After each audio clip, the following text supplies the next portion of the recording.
je pense qu'il est sage de dire qu'il est normal, sage et prudent de dire qu'il n'y aura pas d'élection en Haïti.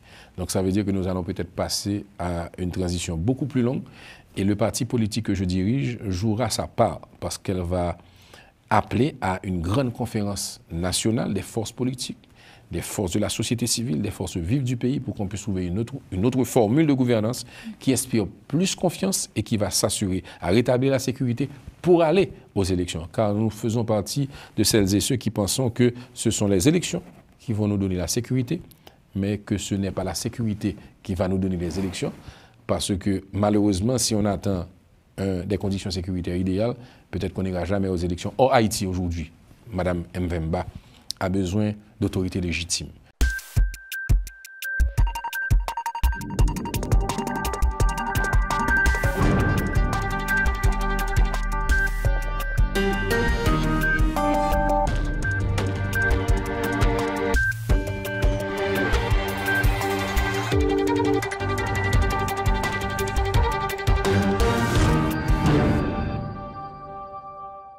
Bonsoir à tous, bienvenue dans l'entretien du jour. 2 siècles après l'indépendance d'Haïti, la France doit-elle rendre l'argent de la dette, une somme équivalente aujourd'hui à plus d'une dizaine milliards d'euros? La commission de historiens entre les franco-haïtiens annoncée par Emmanuel Macron ouvre-t-elle vraiment à un vrai justement dialogue ou c'est un simple geste symbolique? Pour en parler, nous recevrons Géry Tardieu. Bonsoir. Bonsoir, Madame Mvemba. Alors, vous êtes ancien député d'Haïti et aussi le leader politique du parti En Avant. Pour commencer cette émission, pour vous, quel est votre avis justement sur la mise en place de cette commission d'historiens donc franco-haïtienne qui a été établie donc par le président français Emmanuel Macron lors justement de ce bicentenaire? C'est quand même la première République noire indépendante. Pour vous, cette commission d'historiens est-elle aboutie? Qu'en pensez-vous? Bon, d'abord, j'ai pris acte que le président Emmanuel Macron a fait un pas dans la bonne direction. Ce n'est peut-être pas assez, ce n'est pas un pas décisif, mais je dirais que c'est un pas dans la bonne direction dans le sens qu'il a été un peu plus loin que ses prédécesseurs. En 2010, Sarkozy est venu en Haïti. Du bout des lèvres, il a fait référence à la question de la dette. En 2015, François Hollande est venu en Haïti, il a parlé d'une dette, mais d'une dette morale envers Haïti. Et aujourd'hui, le président Emmanuel Macron met en place une commission mixte. 2 choses. D'abord, j'espère vraiment que c'est le premier pas dans un processus qui va nous amener aux choses sérieuses. Les choses sérieuses étant que lorsque la commission aura délibéré, qu'on puisse commencer à parler des questions de réparation. Parce que qu'est-ce qui se passe? Et pour vos auditeurs, Madame Mvemba, il faut le dire, le 1er janvier 1804, Haïti a obtenu son indépendance par les armes. Les esclaves révoltés, mes ancêtres, se sont battus contre l'armée française et ont de haute lutte gagné leur indépendance. Cependant, à l'époque, nous étions une anomalie dans un système mondial dominé par le colonialisme et l'esclavagisme. Donc, automatiquement, on était les mauvais élèves de la zone. Donc, la France n'a jamais voulu reconnaître la souveraineté nationale haïtienne. Et de 1804 à 1825, la France a fait pression sur Haïti pour qu'elle paye une indemnité aux anciens colons chassés de la colonie. À ce moment, le président Jean-Pierre Boyer, en 1825, a capitulé, d'où l'ordonnance du roi Charles X imposant à Haïti une somme de 150 millions de francs or à l'époque. Et ce n'est pas une petite chose. D'abord parce que c'est la première fois, madame, que des descendants d'esclaves ont eu à payer pendant un siècle des réparations aux descendants de leurs anciens maîtres, de leurs bourreaux. C'est une unicité du cas haïtien qu'il faut souligner à l'encre forte. Et la deuxième chose, et je conclurai là-dessus, à cette époque, c'était 15% du budget de la France, ce montant. Et à cette époque, quelques années auparavant, la France avait vendu aux États-Unis, sa colonie de Louisiane, 22% du territoire actuel américain pour 75 ou 80 millions de francs. Donc 2 fois moins. C'est dire l'énormité de ce montant et le service de la dette nous a empêché de financer la construction d'écoles, de ponts, de routes. Donc a été a été très, très difficile pour la jeune nation naissante d'Haïti. Donc, cette dette, qui est une double dette d'ailleurs, parce que nous avons dû encore emprunter des banques françaises pour payer le service de la dette, donc les intérêts. Donc, je crois qu'aujourd'hui, nous sommes à un carrefour de l'histoire où je note, depuis mon arrivée en France, que le sujet est débattu. Je vous remercie de me mettre encore sur le tapis et de le partager avec nos frères africains et africaines, et où vous avez une très grande audience. Mais d'ailleurs, justement, pour revenir, il y a plusieurs politologues justement qui ont aussi salué cette initiative, cette création de commission, comme un geste inédit, parce qu'on va dire c'est la première fois que la France reconnaît à la fois le caractère injuste justement de la dette imposée en 1825. C'est une démarche mémorielle essentielle pour bâtir justement une relation de confiance entre les deux pays, vous trouvez? Absolument. L'essentiel aussi, c'est que ce ne soit pas qu'une démarche mémorielle. Ça doit être un processus où la démarche mémorielle peut amener à un rapport d'une commission qui va travailler en toute indépendance, en toute autonomie et avec un rapport qui sera scientifique. Mais on a déjà tellement débattu de la question et les historiens ont déjà parlé. Moi, je suis convaincu que si cette commission fait un bon travail, il sera établi que cette double dette a fortement endommagé Haïti, l'a handicapé dans son développement. Et à ce moment, il faudra commencer à parler de possibilité de trouver une forme de réparation. On utilisera le mot qu'on veut. Et j'en pense à un fonds de l'amitié franco-haïtienne, d'autres pensent à un fonds de réparation. Il y a beaucoup d'idées qui en sont en train de germer sur la question. Mais moi je me dis, n'allons pas trop vite. Attendons d'abord de voir la commission au travail. Et notre premier devoir, madame, c'est un devoir de vigilance. Le parti politique que je dirige sera très attentif à ce qui va se passer et surtout à la composition de la commission. Elle doit inspirer confiance au monde entier et elle doit surtout inspirer confiance aux Haïtiens. Mais est-il vraiment acceptable quand même d'avoir justement, après avoir accaparé jusqu'à 40% du revenu d'Haïti pour rembourser cette dette, la France se limite justement aujourd'hui à un devoir de mémoire? C'est vraiment acceptable ça? Bon, pragmatisme oblige.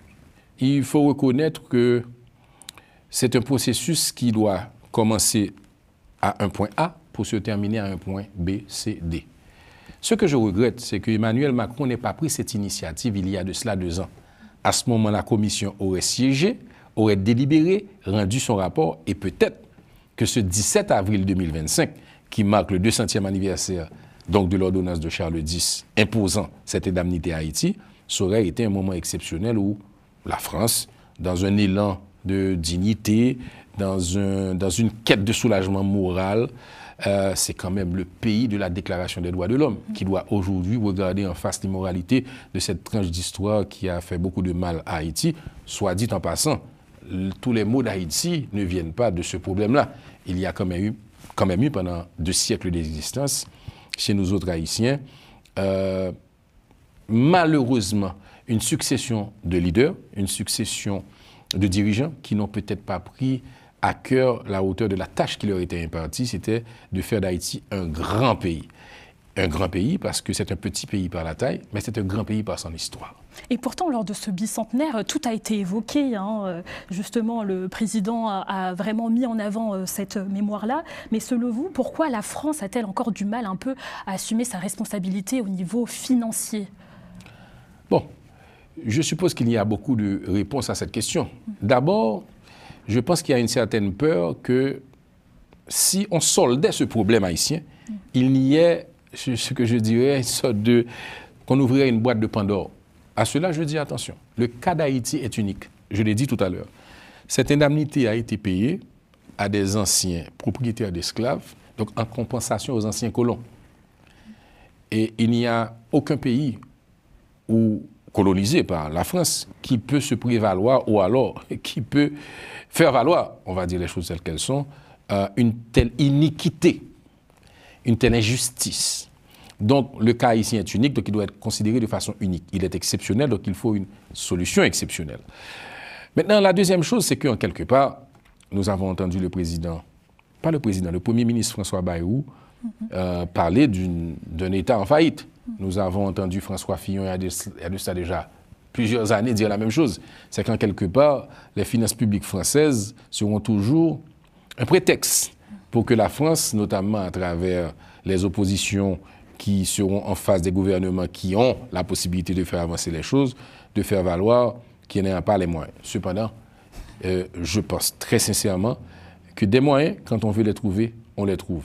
Et surtout quand c'est une cause juste, et surtout quand c'est pour réparer des injustices qui ont causé du tort à des et des générations. Et justement, avant de prendre décidément des compensations financières, n'est-ce pas justement prudent pour la France de d'abord, on va dire, documenter avec des historiens les conséquences de cette rançon, comme on l'appelle lors de cette indépendance, avant justement d'envisager des mesures politiques pour vraiment cerner ce qui va? Ah ben absolument. Écoutez, il faut dire les choses telles qu'elles sont. En parallèle de ce processus, la France et Haïti sont deux pays amis. Moi, votre serviteur, j'ai été parlementaire et à la Chambre des députés, j'ai été président du groupe d'amitié Haïti-France. Donc vous comprenez cette prudence avant de faire des compensations financières, de bien documenter avant? C'est une bonne chose. C'est une bonne chose dans le sens que ça nous aide parce que notre dossier est solide. Ah. Et moi, ce que je veux dire, c'est de solder ce problème, c'est jeter des ponts vers l'avenir. C'est apaiser une relation. La France et nous sommes unis par la langue. Nous sommes unis par une histoire parsemée d'embûches et malheureusement de moments douloureux, dont notamment la période de l'esclavage. Mais nous devons dire que nous sommes aussi deux pays amis qui aujourd'hui cheminons ensemble. Nous avons un ambassadeur français en Haïti très engagé et dynamique. J'ai connu toutes celles et ceux qui l'ont précédé. J'ai connu l'ambassadrice Elisabeth Béton-Delègue, j'ai connu M. José Gomez, j'ai connu M. Fabrice Moriès et je connais aujourd'hui M. Antoine Michelin. Je peux dire que ce sont des diplomates qui représentent très bien la France en Haïti et qui travaillent tous les jours à rapprocher nos deux peuples et nos deux pays. En tout cas, comme vous l'avez dit, c'est un peuple très rapproché, mais en 2003, le président haïtien de l'époque, Jean-Bertrand Aristide, avait officiellement réclamé la somme de plus de 21 milliards de dollars pour une restitution. Pourquoi, justement, ça ne l'a pas été fait? En 2004, le président Jean-Bertrand Aristide, effectivement, a eu le mérite d'être celui qui a d'abord le premier à agiter d'une telle façon la question de la dette. Sauf qu'à l'époque, c'était un moment politique particulier. Nous parlons de 2004 où nous fêtions le bicentenaire de notre indépendance et Jean-Bertrand Aristide faisait face à une opposition farouche. Une opposition farouche qui contestait sa légitimité. Donc, il n'avait malheureusement pas avec lui les forces vives de la nation. Les intellectuels, les chercheurs, les historiens, les professeurs, la société civile. Il avait beaucoup de gens qui comprenaient son combat. Oui. Mais malheureusement, il était à la tête d'un État divisé. Il avait un problème d'une légitimité questionnée. Et il y avait des manifestations dans les rues, même le 1er janvier 2004, qui était un jour important. Donc, il n'était pas dans des conditions de pouvoir s'imposer à l'époque, mais je pense que depuis lors, de l'eau a coulé sous les ponts. Oui, ça fait quand même 25 ans. Oui, je dis toujours aussi qu'Emmanuel Macron a eu quand même la bonne idée de briser un tabou, de démystifier un sujet qui, au fond, n'était réservé qu'à des inédits, enfin des érudits, et à des chercheurs et des professeurs, parce que la question de la dette n'est pas très connue du public français. Aujourd'hui, avec cette déclaration du 17 avril 2025, je crois que l'opinion publique française pourra s'en emparer et peut-être se faire même juge de l'iniquité de cette dette, de la justesse de la position haïtienne et peut-être même aider à solder ce différend, toujours dans le souci de rapprocher les deux peuples qui sont deux peuples amis et deux pays amis. Donc vous avez foi au processus d'Emmanuel Macron. Il a promis de tirer toutes les conclusions justement à l'issue de ce travail de commission. Monsieur Tardieu, vous, en tant que justement leader du parti, vous faites confiance au président français? Il y a un grand député américain qui disait toujours « trust but verify ». Je ne ferai confiance que lorsque d'abord je me serai fait une idée de la composition de la commission, de qui en sera le rapporteur ou la rapporteuse, de la méthodologie qu'elle aura adoptée, du temps qu'elle se sera donné pour délibérer, parce que nous espérons qu'elle pourra le faire avant la fin du mandat du président Macron. Et à ce moment, je me ferai une meilleure idée. Et surtout, j'attends de voir. J'attends de voir. Et je ne demande qu'à être convaincu, mais pour le moment, c'est une déclaration qui n'engage que celui qui l'a fait. Et en 2020, l'économiste français a fait justement un peu une estimation de la réparation potentielle justement qui est à près de 30 milliards d'euros, soit 300% du revenu national haïtien. Selon vous, face à cette ampleur d'une telle somme, est-ce que vous comprenez donc un peu les réticences de la France ou il faut justement... Je ne peux pas me mettre du côté de la France parce que je suis un leader politique haïtien engagé et j'entends jouer ma part sur ce dossier. Donc pour vous, est-ce qu'il faut qu'il rembourse? De toutes les façons, il faudra trouver une forme de compensation d'une manière ou d'une autre. Il faudra un fonds de réparation, un fonds de l'amitié haïtiano-française, un fonds, on lui donnera n'importe quel nom. Il y a des gens qui y pensent déjà. Il y a certaines personnes qui voient, par exemple, un fonds qui peut aller au financement de certaines infrastructures, d'hôpitaux. Moi, j'ose même tenter de dire que quel est le problème d'Haïti aujourd'hui? Haïti, c'est un pays qui vit otage de gangs armés qui occupent à 80% la capitale, Port-au-Prince. Le défi de demain pour Haïti, c'est de mettre en place, de réorganiser, de moderniser, d'armer, d'équiper, de former ses forces de défense, les forces armées d'Haïti et la police nationale. Pourquoi ne pas penser, dans le cadre d'un fonds de réparation, à allouer tout ce montant vers les forces de sécurité qui ont pour responsabilité de rétablir l'autorité en Haïti, ce qu'attendent tous les Haïtiens. Ce ne serait que justice, c'est une piste que nous allons pousser et nous pensons qu'il y a des urgences immédiates pour rétablir la paix, mais il y a aussi à moyen et à long terme des forces armées et une police nationale à moderniser, à équiper, à former, à entraîner. Et peut-être que nous pourrons trouver à travers ces fonds-là les possibilités de le faire. Mais en tout cas, dans cette commission-là, pour le moment, il n'y a que des historiens. On a mis la piste justement des historiens franco-haïtiens. Vous trouvez qu'il ne manque pas justement d'économistes, de philosophes ou même des membres de la société civile? On dirait qu'ils sont un peu les grands absents de cette commission. Bon, moi, j'ose espérer quand même que ce n'est qu'un début. J'ose espérer que cette commission, justement, comptera en son sein, tant du côté français que du côté haïtien. Parce que c'est un peu ce qui manque là dans les déclarations, c'est vraiment le devoir mémoriel et pas justement d'économistes à ce sujet. Ils n'ont pas encore formé la commission, je ne sais pas pourquoi.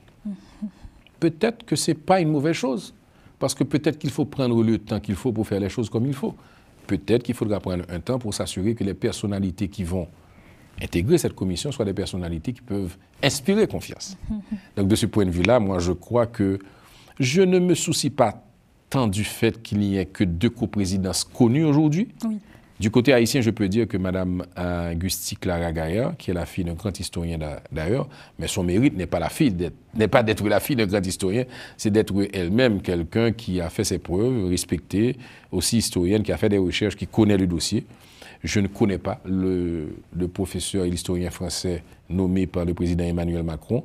Donc j'attends que la commission soit complète et soyez convaincus que même quand je retourne à Port-au-Prince dès demain, à mon retour, j'accepterai volontiers d'être reçu par vous pour vous dire ce que je pense d'un processus qui va continuer, qui va prendre beaucoup de temps. En tout cas, vous avez parlé de confiance et étant donné que le pays, Haïti, traverse une crise humanitaire et sécuritaire sans précédent, comment garantir justement que l'argent d'une éventuelle restitution ne serait pas détourné par les élites et les groupes criminels qui paralysent le pays? Parce que c'est important, comme vous l'avez dit, d'établir cette confiance-là. Absolument.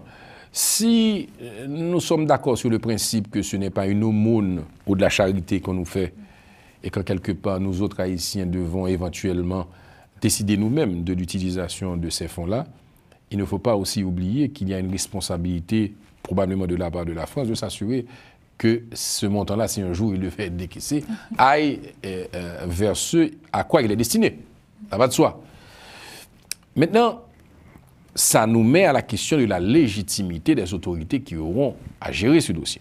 Moi, j'aurais espéré que la France comprenne qu'elle a affaire à un État et pas à un gouvernement.